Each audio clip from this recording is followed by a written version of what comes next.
प्रश्न हा की भारत सरकारने 1947ला जेव्हा आपल्याला स्वातंत्र्य मिळालं, 47ला 1948ला भारत सरकारने पहिला औद्योगिक धोरण जाहीर केलं. आणि या पहिल्या औद्योगिक धोरणामध्ये भारत सरकारने जाहीर केलं की भारतीय अर्थव्यवस्था ही मिश्र अर्थव्यवस्था असेल. का? कारण काय होतंय, आपण मिक्स इकॉनॉमी का स्वीकारली? मग साम्यवादाचाच फक्त स्वीकार का नाही केला? फक्त साम्यवादच भारत सरकारने का नाही स्वीकारलं? मिक्स का? मग फक्त भांडवलशाहीच का नाही स्वीकारलं?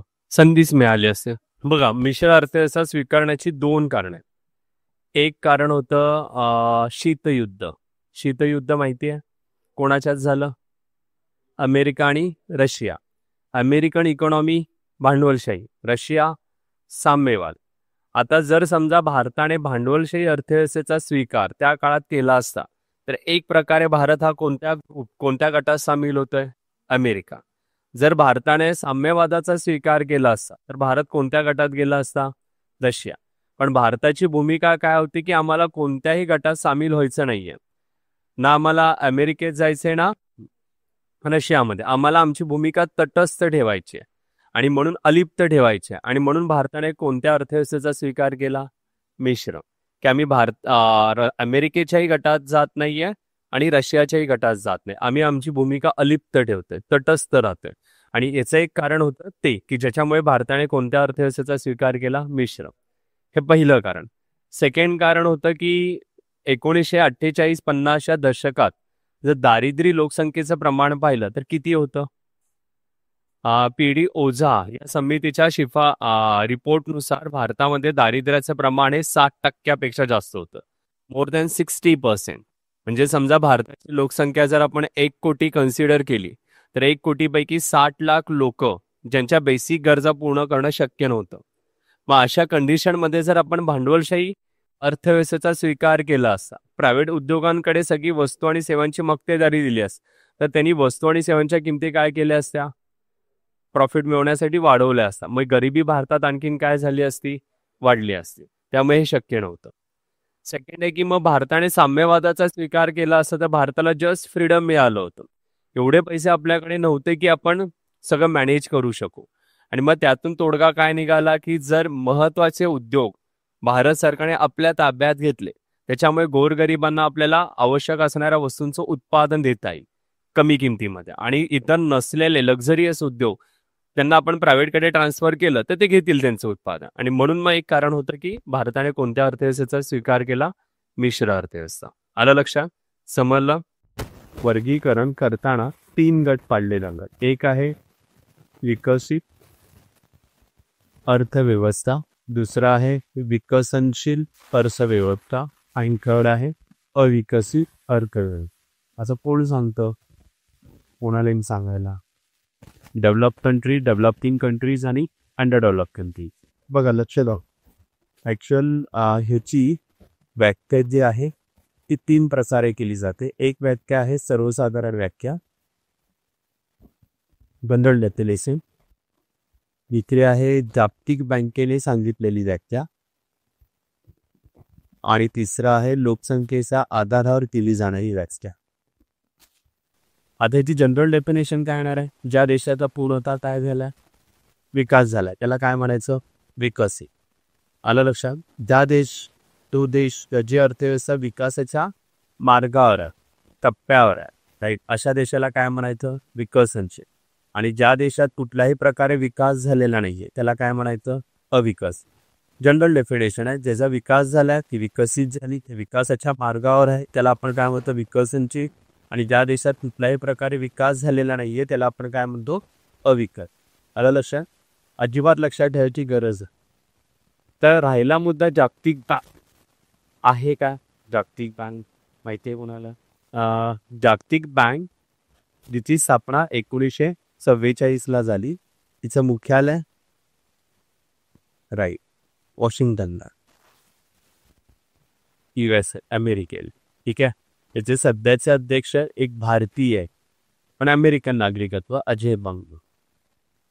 ठीक आहे. वर्ल्ड बँक याचं सदस्यत्व पाहायला गेलं तर 189च्या आसपास मेंबर कंट्री आहे जागतिक बँक. जागतिक बँक ही पर्सनली लोकांना सुविधा दे. मेंबर्स कंट्री जे आहेत सदस्य देश आहेत त्यांना विविध प्रकारच्या फॅसिलिटी सेवा देण्याचं काम कोण करतं? जागतिक. ठीक आहे.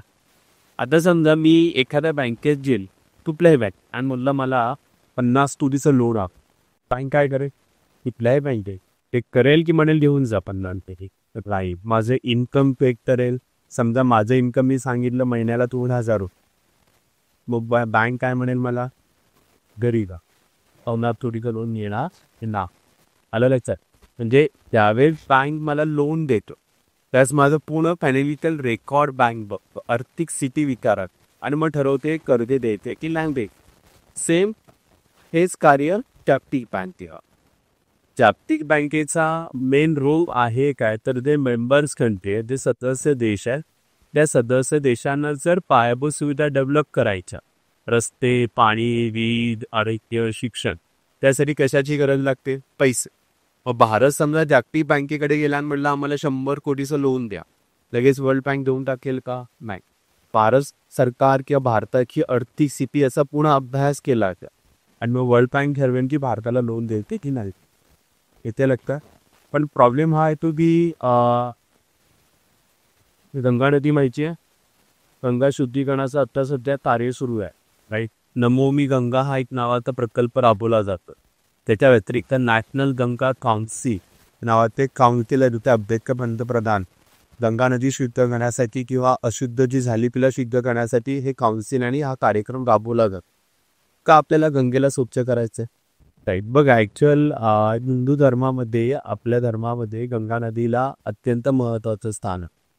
असं एक म्हटलं जातं की गंगे स्नान केलं की सगळे पाप धुवून येतात.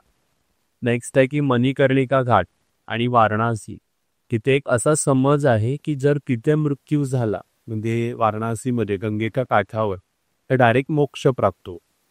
त्यामुळे जे व्यक्ती आयुष्यातल्या शेवटच्या टप्प्यावर आहे की ज्यांचा मृत्यू कधी होऊ शकते मग फॅमिली काय करते त्या व्यक्तीला येऊन वाराणसी किंवा गंगेच्या परिसरामध्ये तिथे वास्तव्य येतात आणि त्या व्यक्तीचा मृत्यू झाला की मणिकर्णिका घाट आहे तिथे तिथे दहन केलंय. पण प्रॉब्लेम असा येतो की एका वेळेस समजा 10 15 बॉडीज झाले दहन करण्यासाठी मणिकर्णिका घाटवर. मग एक बॉडी जाळण्यासाठी आणि तिचं सगळं विधी करण्यासाठी जर दिवस घालवला तर 10 बॉडीचं काम. आणि म्हणून मग काय केलं जातं? बॉडी ठेवली जाते, लाकडं सगळी रचली जातात, त्याला अग्नी दिला जातो. प्रोसेस कंप्लीट झाले की ती बॉडी उचलून नदी दुसरी बॉडी. थोडा वेळ नसतो आणि त्याच्यामुळे गंगेचं पात्र हे अशुद्ध होत चाललं. आलं लक्षात? मग याच्यावरती डिस्कवरीवरती दाखवण्यात आलं होतं डॅडाशी आणि म्हणून भारत सरकारचा प्रयत्न आहे की आपल्याला गंगा नदी काय करायचं आहे? शुद्ध करायचं. आता पाणी हे महत्त्वाची गरज आहे. त्यासाठी वर्ल्ड बँकेने $15,000 कोटी मदत केली होती. आता ही मदत आली, कर्ज नाही आहे. म्हणजे जी आपल्याला रक्कम पुन्हा रिटर्न द्यायची गरज नाही. आलं लक्षात? मग एखाद्या देशामध्ये जर अशा काही महत्त्वाच्या सुविधा आहेत त्याची गरज आहे अशा सुविधांना वर्ल्ड बँक काय करते? फंडिंग करतं, जी आपल्याला रिटर्न करायची गरज आहे. पण समजा अमेरिका देश आहे जो डेव्हलप कंट्रीज आहे त्याला जर एखादी काही डेव्हलपमेंट करायची असेल तर वर्ल्ड बँक फ्रीमध्ये पैसे देईल का? नाही. जर एखादा गरीब देश आहे कांगो की जिथे खाण्यासाठी पैसे नाही आहेत लोकांना मग वर्ल्ड बँक त्यांना सपोर्ट करेल, शिक्षणासाठी सपोर्ट करेल. पण मग हे सगळं करण्यासाठी वर्ल्ड बँकेला त्या देशाची आर्थिक स्थिती समजून घेणं गरजेचं आहे. आणि त्यासाठी वर्ल्ड बँकेने काय केलं? देशांचे 4 ग्रुप बनवले. हे 4 ग्रुप कोणते आहेत? तर उच्च उत्पन्न गटातील देश, सेकंड आहे उच्च मध्यम उत्पन्न गटातील देश, थर्ड आहे मध्यम कमी उत्पन्न गटातील देश आणि फोर्थ आहे कमी उत्पन्न गटातील देश. आता वर्ल्ड बँकेने हे ग्रुप का आणि कशासाठी बनवले आता सांगितलं की एखाद्या देशाची आर्थिक स्थिती कशी आहे त्याला फंडिंग का हवं आहे हे समजण्यासाठीचे हे 4 ग्रुप आहे. आलं लक्षात?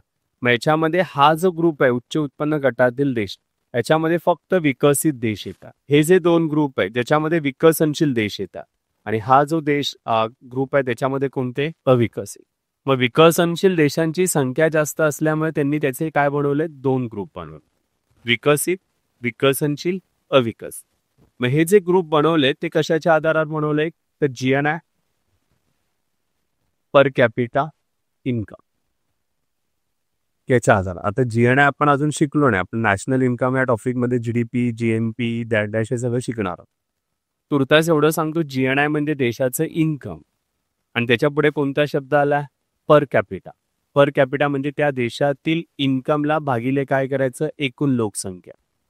इन्कम भागिले काय, एकूण लोकसंख्या. मग एका व्यक्तीचं आपल्याला काय मिळेल, सरासरी ॲव्हरेज उत्पन्न मिळेल. त्या ॲव्हरेज उत्पन्नाला काय म्हणायचं, पर कॅपिटा. मग ज्या देशाचं पर कॅपिटा इन्कम जास्त आहे, त्याचे नंबर्स देतो मी, त्या देशाचा समावेश कुठे करण्यात आला, उच्च उत्पन्न. ज्या देशाचं इन्कम कमी आहे ते ह्याच्यामध्ये आलं, आणि ज्यांचं खूपच कमी आहे त्यांना वर्ल्ड बँकेने कुठे टाकलं, याच्यामध्ये. मग ह्या इन्कमवरून वर्ल्ड बँकेला त्या देशाचा अंदाज येतो, त्याला फंडिंगची गरज कशासाठी याची स्थिती लक्षात येते, आणि त्यानुसार वर्ल्ड बँक काय करते, फंडिंग करण्याचं काम करते. आलं का लक्षात? नाही, ऍक्च्युली म्हणजे आपला जो धर्म आहे, आपल्या धर्मामध्ये त्याला अग्नी देताना लाकडं रचणं आणि त्याच्यावरती बॉडीला दहन करणं ही प्रथा आहे. आता जर आपलं गंगेचंच जाऊ द्या, म्हणजे ठाणे किंवा इतर कुठल्याही परिसरात गेला, इलेक्ट्रिक आहे पण लोक त्याला प्राधान्य नाही देत, त्यालाच देतात. हां, जे टायमिंग नाही आहे, जे सुशिक्षित आहे, ज्यांना हे सगळं माहिती आहे, ज्यांना काय वेळ नाही आहे हे सगळ्या विधी करत बसायला, ते इलेक्ट्रिकमध्ये टाकून देतात, पण मोस्ट लाईकली लाकडानं.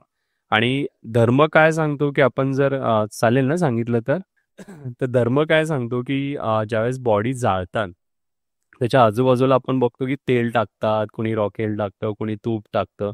हे का टाकलं जातं, कारण बॉडीचा कुठलाही भाग न जळता राहू नये. समजा जर ते नाही टाकलं आणि नाही बॉडीचा भाग जळाला कुठलाही, तर पुन्हा लाकडं रचून ती जाळली जात नाही, कारण आपल्या धर्मामध्ये फक्त अग्नी एकदाच दिली जाते. मग समजा ती बॉडीचा भाग नाही जळाला तर तो उचलून, ही पद्धत आहे की पाण्यामध्ये ती विसर्जित करा. आता आपण मणिकर्णिका घाटमध्ये काय बघतोय, लाकडं रचून ती जाळतात, बॉडी पूर्ण जळू दिली जात नाही, कारण तेवढं ते वेळ नाहीये. म्हणून जवळपासची नदी कुठली आहे, तिथे ती विसर्जित. म्हणजे पुन्हा त्याला अग्नी घरी जा, हे घेऊन जा आणि घरी जाऊन मग अग्नी द्या असं नाही होत. अग्नी फक्त एकदाच दिली जाते. आलं लक्षात? लोकांना नाही, कसं आहे, आता तुम्ही राहायला कुठे आहेत, ठाण्यामध्ये. आता तलावपाई माहिती आहे तुम्हाला, मासुंदा तलाव, त्याच्या बाहेर असे कलश ठेवलेत आणि सगळं निर्मल्य डॅडाशेक तिथे टाकावं असं त्यांनी लिहिलंय, तरी लोक येतात आणि पाण्यातच का, तर पाण्यात विसर्जन करायचं.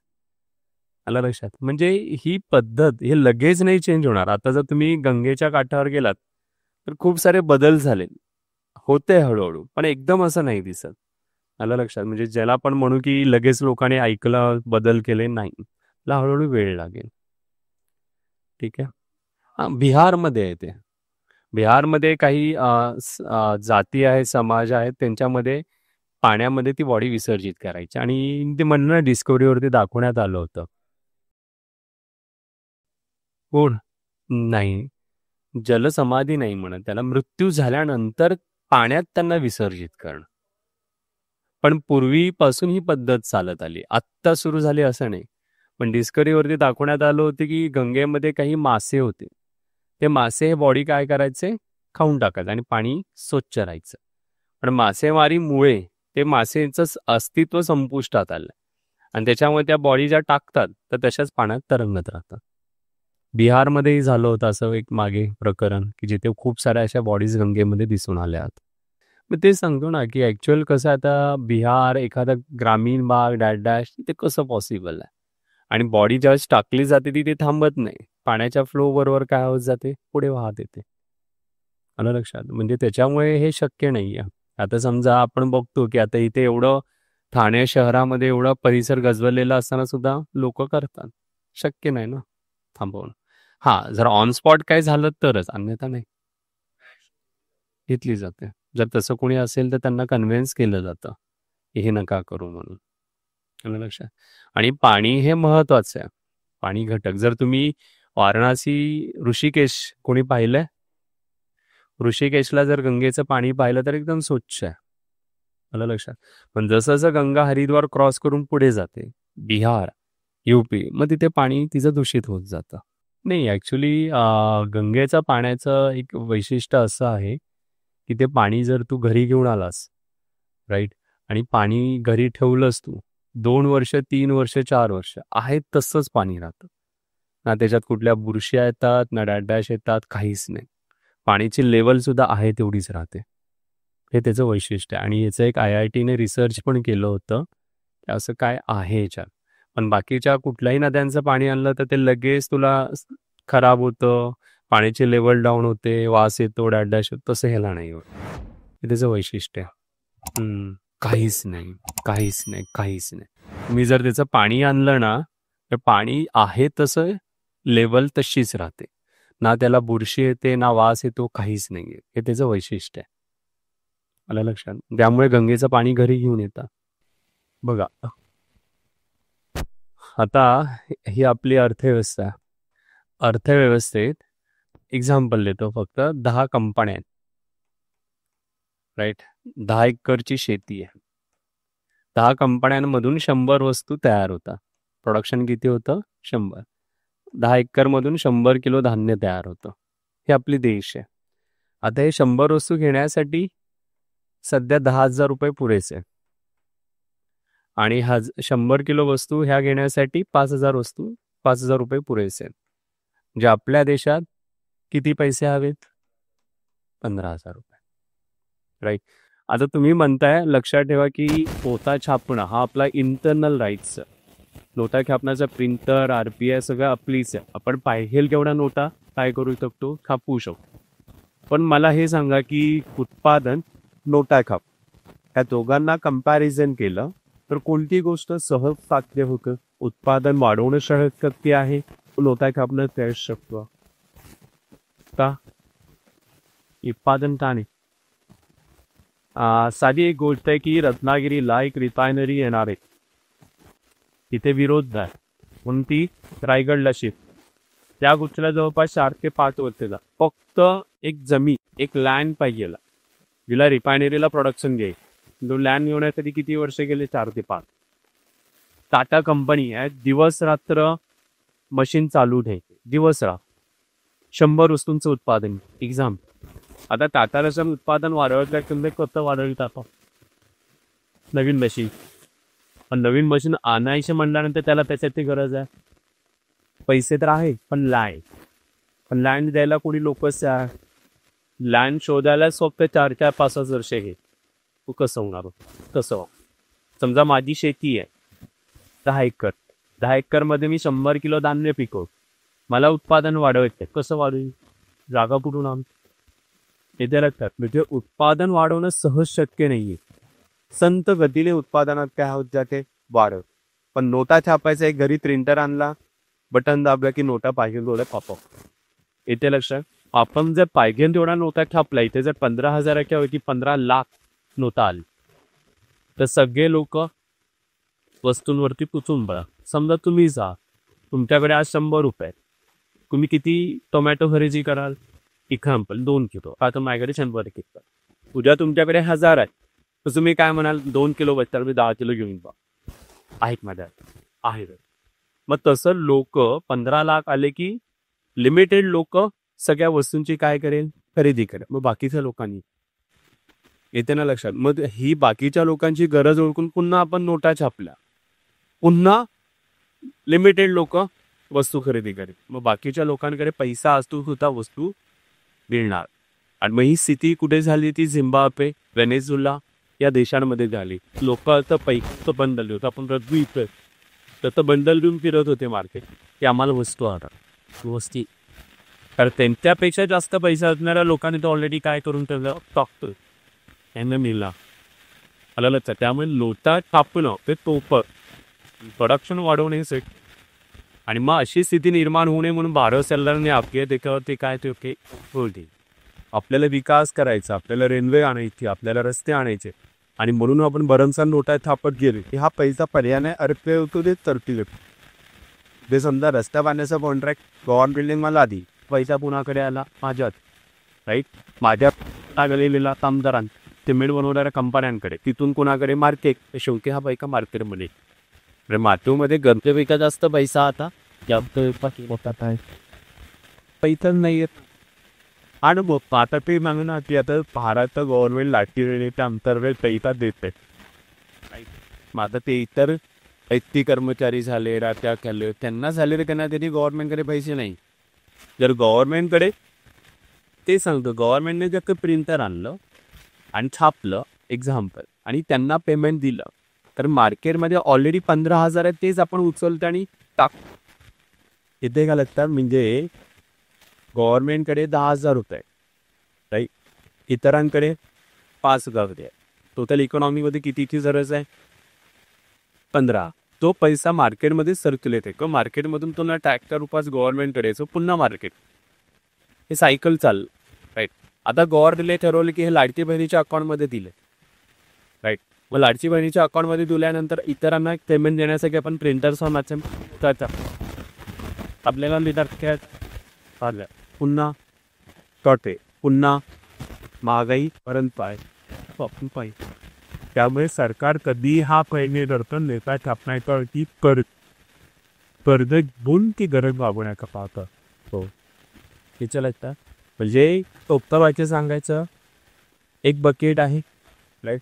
त्या बकेटमधलं पाणी या ते मी माझ्या गरजेनुसार ह्या बकेटमध्ये टाकतो, ह्या बकेटमधून पुन्हा ह्या बकेटमध्ये, म्हणजे सायकल, राईट. पण मी म्हणलं हा उठा ठेवा करण्यासाठी आपण डायरेक्ट इथे नळ टाकू पाणी, पण नळ सोडल्यामुळे काय होणार, इथेही पाणी आलं, इथेही पाणी आलं, तू पाणी एक्स्ट्रा झालेलं टाकणार की तुझं पैसा आणि त्याचा परिणाम अर्धे पैसा तर मूळ लोकांकडे वरणकर पैसे येतात, पण त्या मानाने किमती काय होत जातात, वाढत जातात. लयचं एक्झाम्पल पाकिस्तान माहिती आहे. पाकिस्तानामध्ये सध्या चहा घ्यायचा असेल तर 100 रुपये, टोमॅटो घ्यायचे असतील तर 800 रुपये दिली किंमत आहे, तांदळाची किंमत 1000 रुपये. का झाली? कारण पैसा जास्त आहे. तर तो वेळीच कंट्रोल नाही केला तर काय होणार आहे की विशिष्ट लोक, 10% लोक ही खरेदी करू शकते, स्टॉक करून ठेवते, 90% लोक उपासमारी धूप डॅशमुळे काय पडतील, बळी पडतील. आणि त्याच्यामध्ये सुद्धा वेळीच कंट्रोल होणं गरजेचं आहे. पैशाचं समान वितरण होणं गरजेचं. आता वर्ल्ड बँकेकडे पैसे कसे येतात? पहिल्यांदा त्यांनी एक्झाम्पल 10,000 रुपयाने बिजनेस चालू केला, ती दिली ती 10, मग 10,000 एका मात्र येईल त्यापासून काय विकतात पुन्हा 40,000 काय एका डिग्री उपाय. मग त्यावेळेस सिक्युरिटी तंबे काही बळी बँक स्थापन झाली, त्या सगळ्या सदस्य एकाने वाईब नसताना पहिली हे नंबर कोटी द्या, तू ती दिमता येतात ते येतात. वर्ल्ड बँकेने रुपयात मिळेल 100 कोटी परबेरी 200 कोटी आले, काही तर कोटी तर रोखतो 1000 कोटी आले, पैसा नाही असतील नसता. तसं मिटेना पाण्याने बिझनेस केला, तसं वर्ल्ड बँक सेवा काय करते, इंटरेस्ट लावून साईड पद्धतीने आणि त्या बिझनेसच्या माध्यमातून वर्ल्ड बँकेकडे बोलली आहेत. आता एरोसांनी का इन्व्हॉल्व पण करण्यासाठी रियालिटी इंडियात. तसं आरबीआयकडे ज्यावेळेस 1935ला आरबीआय स्थापन झाली त्यावेळेस आरबीआयकडे संपर्क येते, ठीक आहे. आजची जर स्थिती पाहायला गेलं तर लाख स्थितीचा वर घे कसं आहे सरप्लेट करत नाही. वर्ल्ड बँक पैसे काही तयार नाही विकत मध्ये, पण मग पैसे देताना कोणावरती तिथे इंटरेस्ट लावा. आता समजा वर्ल्ड बँकने आज ठरवले की आपण 20% इंटरेस्ट अमेरिका श्रीमंत आहे ते मॅनेज करू शकतो, पण भारत, कांगो, सोमालिया आणखीन आपल्या देशात घरी त्यांनी तुम्हाला दिसतो. म्हणून वर्ल्ड बँक आहे म्हणजे यांना 20% देते, आम्ही किनारा भारताला 10% देणं पाहतंय. ॲक्च्युअल कसं असतं की आपण नॉर्मली पाहायला गेलं तर एखाद्या व्यक्तीच्या लोन घेतो, मी काय म्हटलं की त्याचं सगळं व्हेरिफिकेशन होतं, लोन फेडण्याची कॅपॅसिटी डॅश, आणि मग त्याला फंडिंग केलं. तसं इथे सुद्धा होतं, आलं लक्षात की पुन्हा त्याचं व्हेरिफिकेशन होतं आणि मग त्यांना फंडिंग केलं जातं, मागितलं म्हणून दिलं जात नाही. आणि त्यातूनही रेअरली जर अशी केस झालीच, जसं श्रीलंका पाकिस्तानाच्या बाबतीत झाली, पुढे फ्युचरमध्ये ज्यावेळेस त्यांना पैशाची गरज लागते त्यावेळेस वर्ल्ड बँक काय म्हणेल, पहिल्यांदा आमचं लोन क्लिअर करा, मग पुढे आम्ही तुम्हाला प्रोसेस करू. त्यामुळे त्यांना पुढे जाताच येणार नाही. जरी आता वर्षात त्यांनी नाही फेडलं, 5 वर्षानं का होईना त्यांना ते अमाऊंट रिटर्न करावीच लागेल. आलं लक्षात? कारण की असं नॉर्मली लोक आपण कर्ज घेतो, नाही फेडू शकलो तर आपण पळून जाऊ शकतो, आणि हे कुठे पळून जाणार आहे. आलं लक्षात? हां, आणखीन क्लिअर आहे? इंडिपेंडेंट पण इनडायरेक्टली अमेरिका, इनडायरेक्टली, डायरेक्टली नाही म्हणणं. फंड नाही, मोस्ट लाईकली अमेरिका जागतिक स्तरावर एक महासत्ता म्हणून तिच्याकडे पाहिलं जातं, लक्षात. त्याच्यामुळे इनडायरेक्टली आता तुम्ही उद्या समजा अधिकारी झालात, सगळेच होणार आहात ना, जिल्हाधिकारी, IPS, मग तुम्ही स्वतंत्र असाल की कुणाच्या प्रेशरमध्ये काम कराल? ठीक आहे, गव्हर्नमेंटचं एम्प्लॉय तुम्हाला गव्हर्नमेंटचं ऐकावं लागेल. पण उद्या समजा एखादा पॉलिटिशियन आला आणि म्हटलं हे करा, तुम्ही काय कराल? तर जसं रबर असतं, माहिती आहे ना, त्या रबराप्रमाणे आपली अधिकारी असावं. आलं लक्षात, की एखादी गोष्ट जशी आहे तशी ती मॅनेज करणं. आलं लक्षात? अगर जर नाही मॅनेज करता येत असेल, तुम्ही जर एक ज्याला म्हणू की मी माझ्या नियमाप्रमाणे बघा, एक इंटरव्ह्यू होता. इंटरव्ह्यूमध्ये प्रश्न विचारण्यात आला होता की तुम्ही उपजिल्हाधिकारी या पदासाठी तुम्ही सिलेक्ट झालात आणि तुमची पहिली पोस्टिंग मराठवाडा या ठिकाणी झाली. मराठवाड्यात दुष्काळ होता आणि त्यासाठी गव्हर्नमेंटने तुम्हाला 100 कोटीचा फंडिंग केलं, राईट? तर त्या 100 कोटीमध्ये तुम्ही किती टक्के करप्शन कराल? भ्रष्टाचार किती कराल? प्रश्न, राईट? सगळेजण उत्तर, किती मनात काही चालत असेल तर उत्तर काय देणार आहेत? 0%. मग त्यांनी उत्तर दिलं की तुमची सिस्टीम करप्ट आहे, तुम्ही नाही आहे पण तुमची सिस्टीम करप्ट आहे, भ्रष्टाचारित आहे. मग तुम्ही काय करा? तू मेन आहेस जिल्ह्याचा, पण तुझी सिस्टीम करप्ट आहे. मग तू त्या फंडचं काय करशील? तू नाही करणार करप्शन, मग तू काय करशील? कसली पाहणी करणार? चौकशी, समजा मी तुझ्या हाताखाली काम करतोय, राईट? तू मला फंड दिलास की बाबा हा फंड व्यवस्थित भ्रष्टाचार न करता सर्क्युलेट कर. मी दिलं शेतकऱ्यांना पैसे, आत्महत्या करू नका म्हणून. तू म्हणलास की दाखव मला कुठला आहे. माझीच फॅमिली आहेत, नातेवाईक आहेत, आणून उभा केलं, हे बघा शेतकरी आहे. काय कसं करणार? आहेत ना, गावामध्येच पण आहेत ना, गावातलेच आणलेत ना लोक. उत्तर, प्रश्न हा की तुमची सिस्टीम करप्ट आहे, तर त्या 100 कोटीचं तुम्ही काय कराल? कामावरून काढून टाकाल, ठीक आहे, सगळं झालं, पण 100 कोटीचं काय करा? प्रश्न तो आहे. कोण सांगताय? कोणालाच नाही सांगता. कसं वापरणार? सिस्टीम तर करप्ट आहे, तुम्हाला तर करप्शन होऊ द्यायचं नाहीये. म्हणजे म्हणाल की घेऊन जा घरी त्यांना 100 कोटी, 50 कोटी घेऊन जा आणि 50 कोटी वाटा, असं म्हणाल? नाही. पण तुम्हाला जर माहिती आहे की हे करप्ट अधिकारी आहेत, हे करप्शन करणार आहेत, मग मग त्यांच्याकडे, ठीक आहे. बघा, लक्ष द्या इथे, उत्तर देणं काय अपेक्षित आहे. पहिली गोष्ट की सर, मला हिची पूर्ण कल्पना आहे की करप्शन होणार आहे, ठीक आहे, पण मी सध्या याचा विचार करणार नाही, कारण की माझी पहिली गरज आहे ती माझ्या जिल्ह्यातील शेतकरी जे आत्महत्या करत चालले ते थांबवणं, याला मी पहिलं प्राधान्य देईन. ठीक आहे, मला माहिती आहे की मी 1 रुपयामधले 75 पैसे माझे करप्शनमध्ये जातील, होईल, पण निदान 25 पैसे 2 शेतकऱ्यांजवळ पोहोचले तर 10 शेतकरी आत्महत्या करण्याचं काय करेल? थांबेल, की आपल्याला फंड मिळतोय या अपेक्षेने. कारण की माझं पहिलं प्राधान्य हे त्याच्यासाठी असेल. येते लक्षात? पण मग हा प्रश्न काय विचारला आणि हे उत्तर योग्य का? तर ज्यावेळेस तुम्ही आता बघतो आपण की आपण भ्रष्टाचाराच्या अगेन्स्ट आहोत सगळेजण, राईट?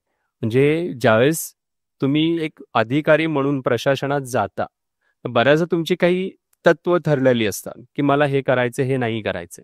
पण बऱ्याचदा तुमची तत्व तुमच्या समोर येतात आणि जनकल्याण, लोककल्याणाची कामं हे समोर येतात. तर तुम्ही कशाला ह्या स्थितीमध्ये प्राधान्य द्याल, हे त्यांना पडताळायचं. आणि त्यासाठी त्यांनी हा क्वेश्चन विचारला की समजा तुम्ही काम करताना तुम्ही भ्रष्टाचार होऊ द्यायचं नाही, तुमचा एक रूल आहे, पण मग भ्रष्टाचार होऊ द्यायचा नाही याचा अर्थ शेतकऱ्यांनी किती आत्महत्या करू दे, मी माझी सिस्टीम क्लीन करेल, भ्रष्टाचार मुक्त करेल.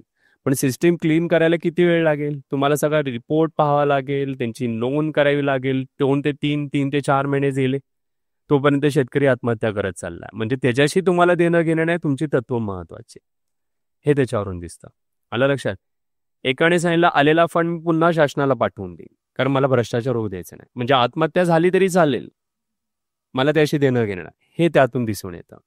मग त्याला उत्तर देणं अपेक्षित काय की मला माहिती आहे मला भ्रष्टाचार होऊ द्यायचा नाहीये, पण सध्याची प्राथमिकता बघितलं असता आत्महत्या थांबवणं हे महत्वाचं. आणि कसं असतं की ज्यावेळेस एका शेतकऱ्याला फंड आला की 10 शेतकरी अपेक्षेने बघतात की आता आज न उद्या आपल्याला येईल, आणि मग त्याच्यामुळे आत्महत्या काय होऊ शकते? थांबवू शकते. हा त्यामागचा उद्देश. आलं लक्षात? म्हणजे ज्यावेळेस तुम्ही इंटरव्ह्यूला जाल, हे प्रश्न विचारले जातात, तर तिथे उत्तर देताना कधीही सांगायचं नाही की नॉर्मली तुम्ही मला प्रशासनात काय यायचंय, हा प्रश्न विचारला जातो.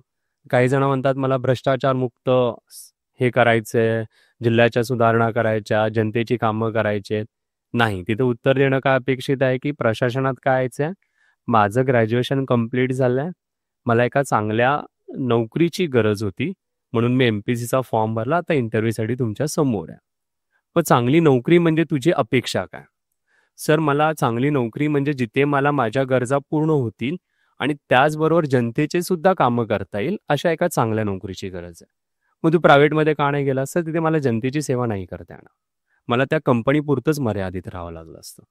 मग गव्हर्नमेंट जॉबमध्ये काय एक्झाम्पल येतात, जर प्रश्न वाढत गेले तर मग गव्हर्नमेंट जॉबच का? कारण इथे माझ्या गरजाही पूर्ण होतील आणि मला जनतेविषयक जी कामं करायची तेही मला. कसली कामं करशील? डिपेंडिंग सर, मला जो रोल दिला जाईल सरकारकडून त्या रोलनुसार मी माझी कामं प्रामाणिकपणे पार पाडण्याचा प्रयत्न करेन. म्हणजेच मी पोलीसमध्ये गेलो, गुन्हेगारी यंत्रणा डाटा जे काय असेल ते थांबवण्याचा प्रयत्न. एक्झाम्पल. पण तिथे जर उत्तर दिलं एक्झाम्पल की मला प्रशासनात काय असतं, मला भ्रष्टाचार मुक्त राज्य करायचंय, मग तिथे पहिलाच प्रश्न असतो की भ्रष्टाचाराची व्याख्या सांग. काय सांगाल व्याख्या? ठीक आहे, तुम्ही व्याख्या पाठ करून गेला. भ्रष्टाचार थांबवण्यासाठी तुझ्याकडे काय योजना आहेत, काय प्लान आहेत ते आम्हाला सांग. काय उत्तर द्याल? आहे प्लान? तुम्ही अजून प्रशासनात गेलाच नाही, त्याच्या अगोदर तुम्ही कसं काय म्हणता? आणि ज्या फील्डमध्ये आपण जातोय, प्रशासनात जातोय, त्याच्याविषयी कधीही इंटरव्ह्यूच्या वेळेस निगेटिव्ह बोलायचं नाही. एखाद्या स्कीमबद्दल विचारलं की लाडकी बहीण याबद्दल तुमचं मत काय? चुकीचं आहे, फंड द्यायलाच नको आहे, महिलांना सक्षम करणं ही काळाची गरज आहे, पैसे वाटप केल्यामुळे महिलांना सक्षम करण्यासाठी अडचणी येऊ शकतात. चूक. लाडकी बहीण महिलांसाठी सुरू केलेली एक आशादायी योजना आहे, त्याच्या माध्यमातून ज्या गरीब महिला आहेत त्यांना आर्थिक गरज पूर्ण करता येईल, हे ह्या योजनेचं महत्वाचं कार्य. पण त्याचबरोबर जर आपण पैसा वाटप करण्याच्या ऐवजी जर महिलांना सक्षम करण्याचा काम हाती घेतला तर आणखीन चांगल्या पद्धतीनं योजना प्रभावी ठरू शकते. म्हणजे निगेटिव्ह नाही, जे काय बोलायचं ते पॉझिटिव्ह. बाहेर दरवाजाच्या बाहेर आला मग जे बोलायचं ते बोला. आलं लक्षात? पण इंटरव्ह्यूच्या पॅनल समोर बोलताना मात्र निगेटिव्ह टाळायचं. आणि इंटरव्ह्यू समोर बोलताना ज्यावेळेस 4 जणांचा पॅनल असतो, आय कॉन्टॅक्ट महत्वाचा असतो, व्हॉइस कंट्रोल महत्वाचा असतो. एकदम मोठ्यानं बोलणं किंवा प्रश्न विचारल्यानंतर इकडे तिकडे बघणं, रिॲक्शन न देणं, लेट रिॲक्शन देणं, हे खूप मॅटर करतं. आणि इंटरव्ह्यू हा टर्निंग पॉईंट असतो, कारण की तुम्ही मेन्समध्ये चांगला स्कोर आणलाय, राईट, तुमची लेवल आहे उपजिल्हाधिकारी होण्याची, पण इंटरव्ह्यू एकदम डल दिला, स्कोर एकदम कमी आला की उपजिल्हाधिकाऱ्याहून डायरेक्ट तुम्ही नायब तहसीलदारावर येता खालच्या लेवलला. आलं लक्षात? पण तुमचा स्कोर ॲव्हरेज आहे, इंटरव्ह्यू एकदम टॉप दिला की डायरेक्ट तुम्ही उपजिल्हाधिकारी या पोस्टवर जाता. येते लक्षात? त्यामुळे इंटरव्ह्यू हा तुमच्या आयुष्यातला एक टर्निंग पॉईंट असतो. तिथे जर चांगल्या पद्धतीने, आणि त्यांना माहिती आहे की तुम्ही प्री मेन्स क्रॅक करताय म्हणजे तुमची लेवल आहे, तुम्ही हुशार आहात. फक्त त्यांना हे जज करायचं असतं की एखादी जबाबदारी टाकल्यानंतर तुम्ही त्याला रिॲक्ट कसं होता.